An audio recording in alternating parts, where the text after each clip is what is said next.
Thank you, everybody. It's great to see you. And hello, class of 2024. This is so exciting. It's an incredible feeling to be here with you, and I am so excited to join you today. Really, you have no idea how excited I am. Keep in mind, this is literally only the second time I've ever set foot on a college campus. Second time ever. But for some reason, you are giving me a doctorate degree. I just came here to give a speech, but I get to go home as Dr. Roger. That's a pretty nice bonus. So, Dr. Roger, this has to be my most unexpected victory ever. Thank you. President Bylock, the Board of Trustees, faculty members, thank you for this honor.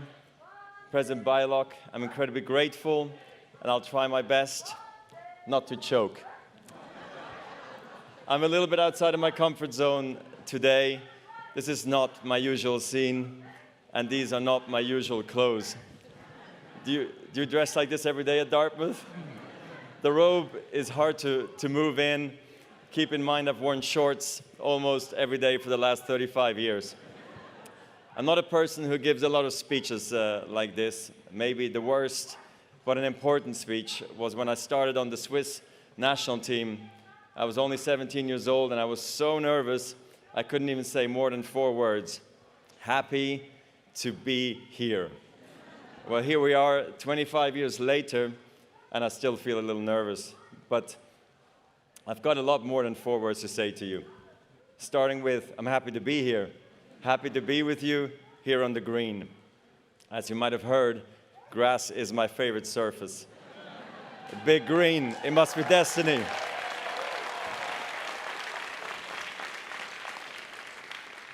And there's another reason I'm here, and I can sum it up in 2 words.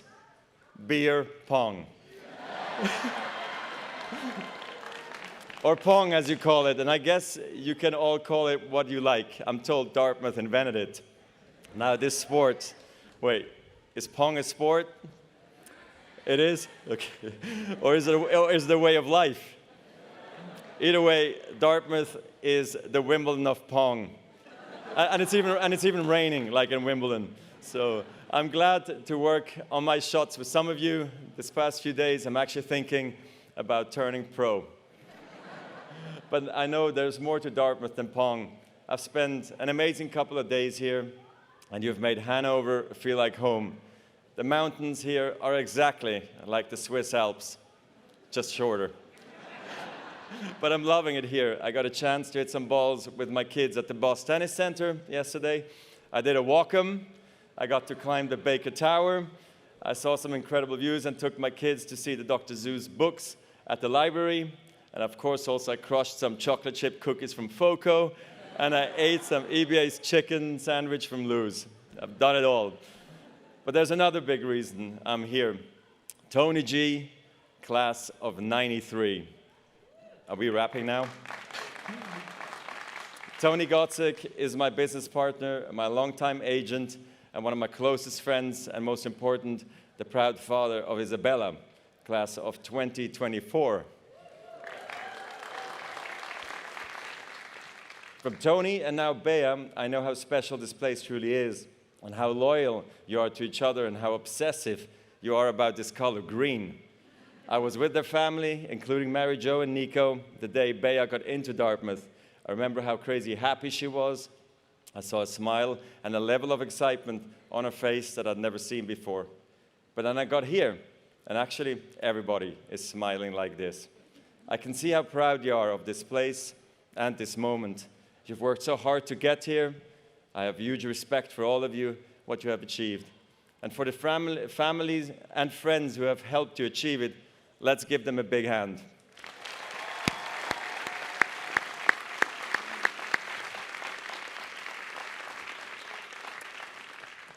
I'm even more impressed because I left school at the age of 16 to play tennis full-time, so I never went to college. But I did graduate recently. I graduated tennis. I know the word is retire. Roger Federer retired from tennis. Retired, the word is awful. You wouldn't say you retired from college, right? It sounds terrible.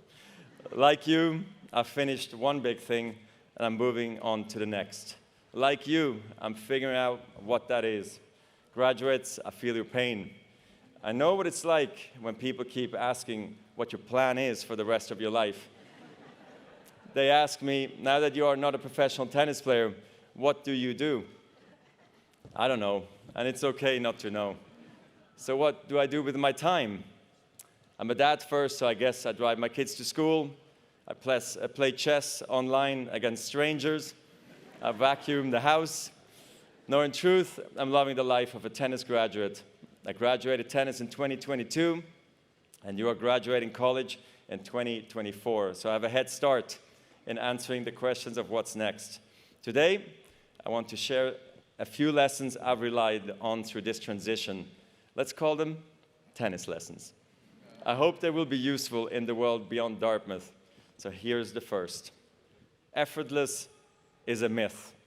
I mean it. I say that as someone who has heard that word a lot. Effortless. People would say my play was effortless. Most of the time, they meant it as a compliment. But it used to frustrate me when they would say he barely broke a sweat. Or he's even trying.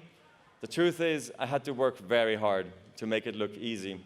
I spent years whining, swearing, throwing my racket before I learned to keep my cool. The wake-up call came early in my career when an opponent at the Italian Open publicly questioned my mental discipline. He said, Roger will be the favorite for the first 2 hours, then I'll be the favorite after that. I was puzzled at first, but eventually I realized what he was trying to say. Everybody can play well the first 2 hours. You're fit, you're fast, you're clear, and after 2 hours, your legs get wobbly, your mind starts wandering, and your discipline starts to fade. It made me understand I have so much work ahead of me, and I'm ready to go on this journey. I get it. My parents, my coaches, my fitness coach, everyone had been calling me out. And now even my rivals were doing it. Players, thank you. I'm eternally grateful for what you did because you made me work harder. So I started to train harder, a lot harder actually. But then I realized winning effortlessly is the ultimate achievement. I got that reputation because my warm-ups at the tournaments were so casual that people didn't think I'd been training hard. But I had been working hard before the tournament when nobody was watching. Maybe you've seen a version of this at Dartmouth. How many times did you feel like your classmates were racking up A after A without even trying while you were pulling all-nighters? Loading up on caffeine maybe, or crying softly in a corner of Sanborn Library? Hopefully, like me, you learned that effortless is a myth. I didn't get where I got on pure talent alone. I got there by trying to outwork my opponents. I believed in myself, but belief in yourself has to be earned. There was a moment in 2003 when my self-belief really kicked in. I was at the ATP finals where only the best 8 players qualify, and I beat some of the top players I really admired by aiming right at their strength. Before, I would run away from their strength. If a guy had a strong forehand, I would try to hit his backhand. But now, I would try to go after his forehand. I tried to beat the baseliners from the baseline. I tried to beat the attackers by attacking. I tried to beat the net rushers from the net. I took a chance by doing that. So why did I do it? To amplify my game and expand my options. You need a whole arsenal of strength. So if one of them breaks down, you've got something left. When your game is clicking like that, winning is easy, relatively. Then there are days when you just feel broken. Your back hurts, your knee hurts, had that a lot. Maybe you're a little sick or scared, but you still find a way to win. And those are the victories we can be most proud of. Because they prove that you can win not just when you're at your best, but especially when you aren't. Yes, talent matters. I'm not going to stand here and tell you it doesn't. But talent has a broad definition. Most of the time, it's not about having a gift. It's about having grit. In tennis, a great forehand with sick racket head speed can be called a talent. But in tennis, like in life, discipline is also a talent, and so is patience. Trusting yourself is a talent. Embracing the process, loving the process is a talent. managing your life, managing yourself. These can be talents too. Some people are born with them. Everybody has to work at them. From this day forward, some people are going to assume that because you graduated from Dartmouth, it all is going to come easy for you.